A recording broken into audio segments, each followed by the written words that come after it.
ये मैं इसके सारे भाई अगर इतना सीरियस है तो आकांक्षा आप उनके साथ ही जाओ जा।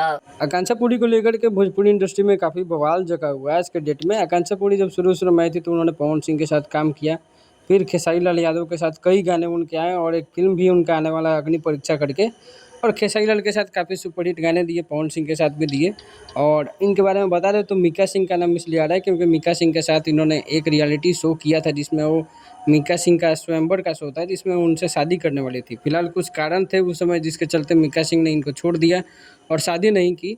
लेकिन अब जो है जब भोजपुरी इंडस्ट्री में इतना मान सम्मान मिला, इतना इज्जत मिला, तो अपने इंटरव्यू में एक बोल रही है कि भोजपुरी सिनेमा उतने में बन जाती है जितना मेरा पर डे का कमाई है। मुझे पर डे के हिसाब से घाटा लगता है, इसलिए मैं भोजपुरी में काम नहीं करूँगी। ये वही हीरोइन है जिसको भोजपुरी में इतना मान सम्मान मिला। और खेसारी लाल यादव के साथ काम कर चुकी एक एक्ट्रेस मेघा श्री ने इस पे अपना रिएक्शन देते हुए काफ़ी कुछ लिखा है जिसको पोस्ट करके आप मतलब पढ़ सकते हैं। उन्होंने आकांक्षा पुरी पर गुस्सा ही दिखाया और बोला है कि भोजपुरी सारी हीरोइनों को, यहाँ के जो हीरोइनें हैं उनको ज़्यादा सम्मान मिलना चाहिए, ना कि बाहर के हीरोइनों को। वीडियो अच्छी लगे तो अपनी राय ज़रूर दीजिएगा।